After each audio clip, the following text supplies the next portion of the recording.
Hi, folks. Welcome to the Prepared Homestead. This is Travis. Thank you all for stopping by to watch. So have you seen the stuff going on with the U.S. military?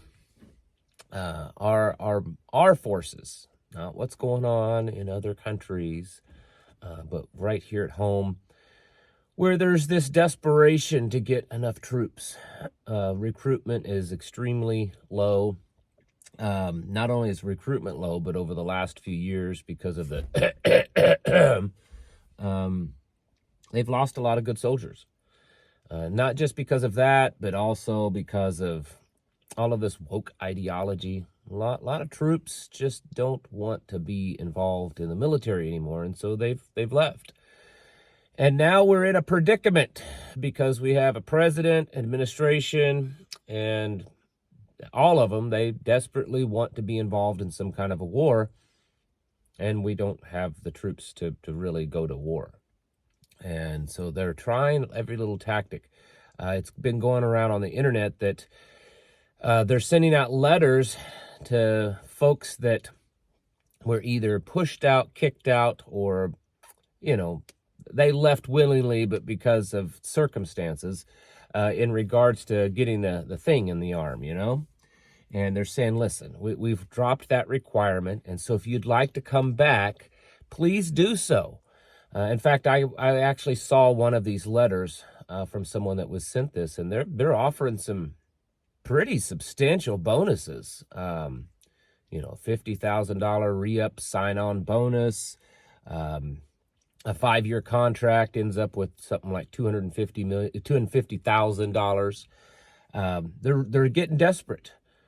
Did see another video that's going viral, which just, of course, hurts the case. I don't know if you've seen it. It's a young guy that's getting out, and he was in the 82nd Airborne, and he was sent over to Afghanistan, during the whole debacle retreat where we left tens of billions of dollars of equipment.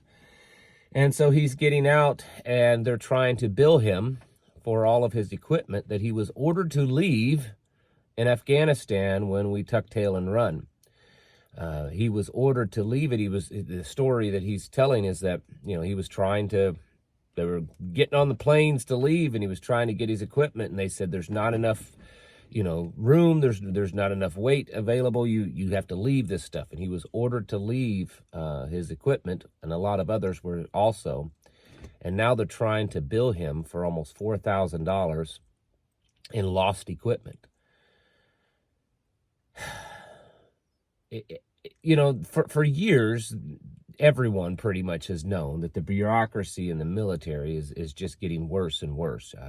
They just failed another audit, 6 audits in a row.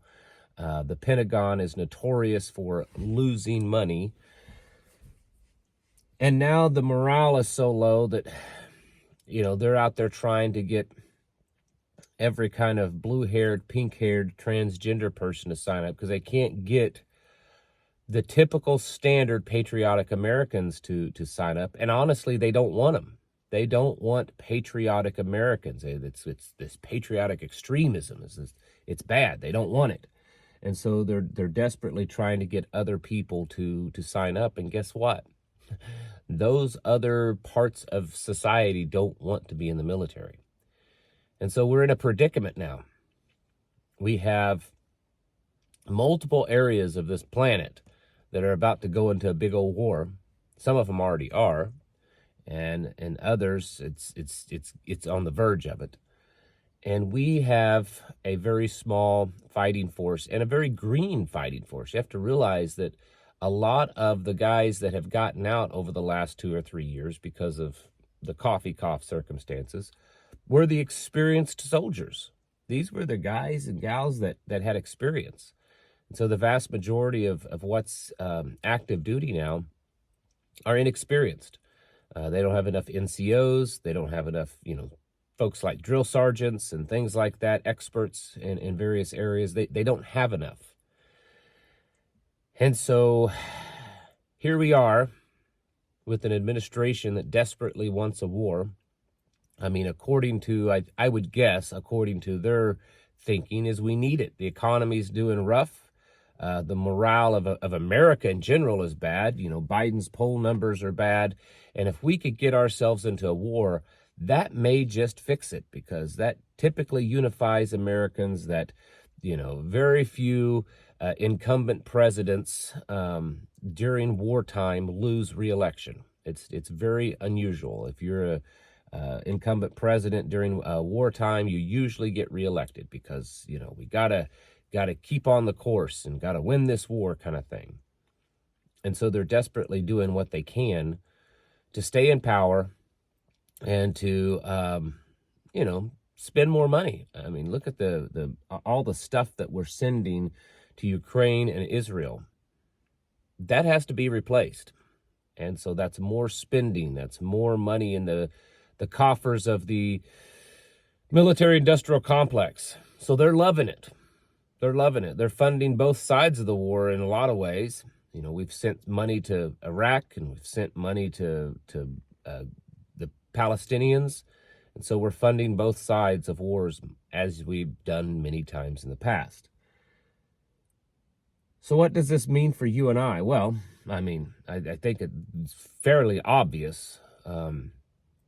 We've got an incapable and administration that I don't think has any interest on strengthening America or doing anything that's in your interest. You know, they like to tell you it is. They like to tell you. I think it was yesterday, the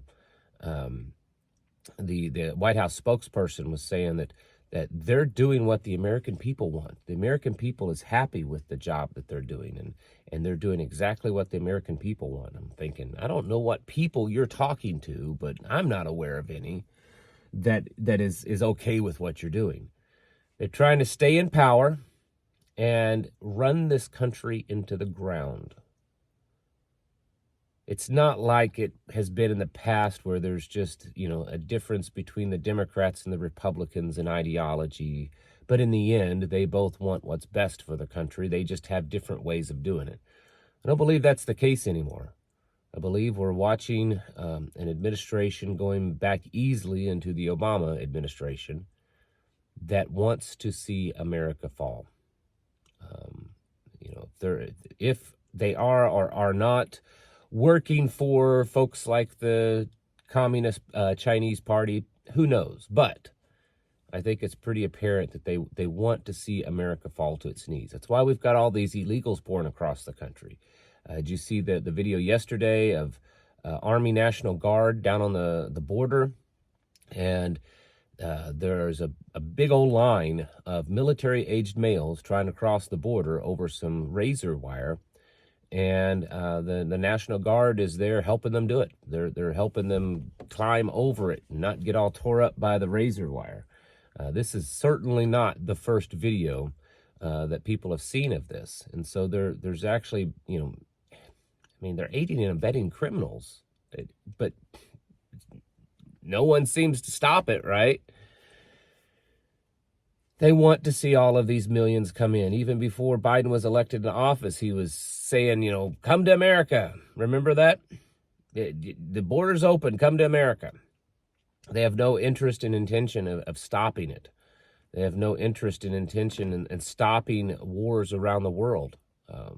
There was many opportunities to stop Ukraine and Russia, but they didn't.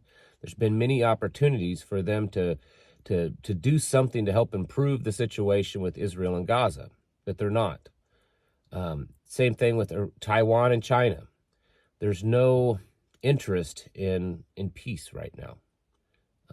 We are in a wartime status. And the bad thing is that this country's not ready for it. Economically, we're not ready for it. Morally, socially, we're not ready for it. And physically, with troops and with weapons, we're not ready for it.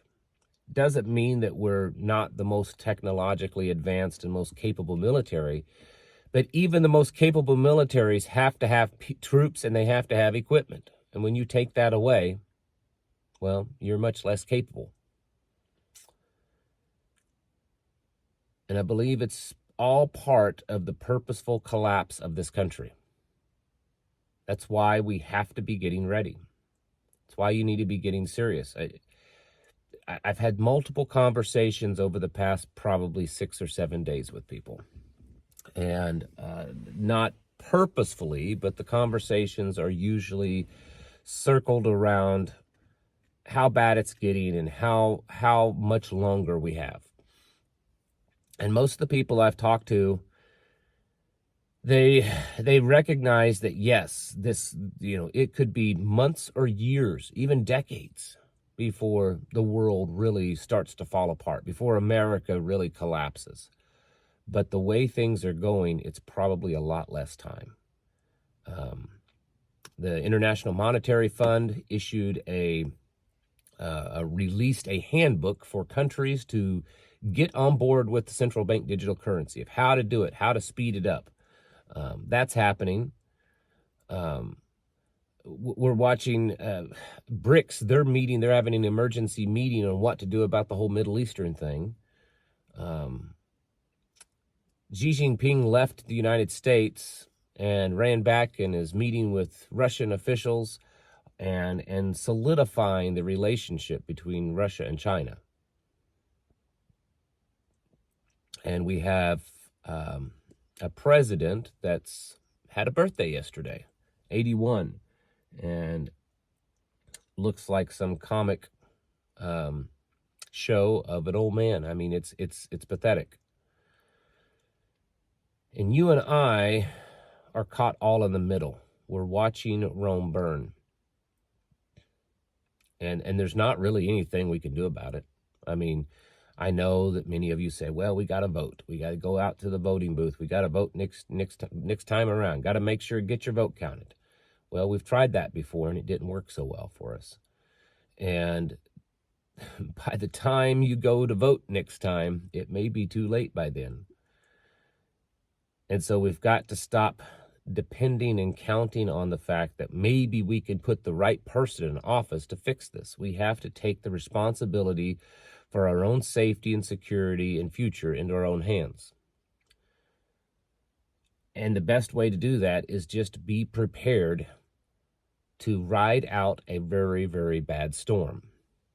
And this storm could last very long. Many people I talk to often think that, well, maybe it won't be that bad. Maybe it won't last that long. Maybe this collapse will only last a few months. I hope that's the case. But when there's something this big and this powerful and has this much control and it goes to collapsing, it could last a very long time. And so you need to be preparing in a way that honestly, I tell people to prepare as if it's permanent. Doesn't mean that it will be. It doesn't mean that that's what you think it will be. But the best way to prepare for this collapse that we're experiencing is to just envision it being permanent, that for the rest of your lifetime, we are going to experience a lot of instability, a lot of bad things, and a collapsing society. And if you kind of look at it from that perspective, I think that you'll end up preparing in even better ways. You plan for the worst, you hope for the best. And right now we are definitely in that stage. There is time left to prepare. There is time left to get out there and stock up.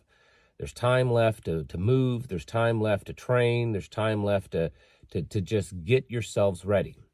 But there's not a lot of time left. And so if you're putting things off or hoping and waiting until next spring or next summer or something like that to really start doing things, you may be too late. May not. You may not, but you could be, because it's getting down to that time. The things that are happening with speed and intensity in a way that we've never seen before. And so at this point, we don't know. And I don't think it's worth the risk of just hoping maybe you might have some more time left. Take advantage of what you have now, the time and the resources, and get ready. Get ready in a way that you can ride it out and not be needing all of this stuff, not needing the grid and the supply chain and the police for security and all that kind of stuff. I know that's hard. That's very extreme. It sounds impossible. It's not. You're just going to have to learn to deal without, not have things. That's the best way. You're going to have to get it in your head that there's going to just be things you don't have. Because at that point, it's going to feel like it's all out survival. And in a lot of ways, it will be. So you need to be getting your houses in order, folks. We're watching Rome burn. We're watching an administration and globalists that are pushing us towards a big world war. They're wanting to collapse the economy so they can bring in their digital currency. They're wanting to create enough fear and chaos and violence, pouring illegals into countries so that they can create the problem and offer the solution, order out of chaos, and say, oh, here, we have a fix for this. This is all planned. It's all orchestrated. And you need to make sure that you're not part of that and not finding yourself being just a big victim to all this. Pick yourself up by the bootstraps and take responsibility for your life and get your houses in order. Prepare yourselves mentally, physically, and spiritually. Thanks for watching, and I'll catch you in the next video.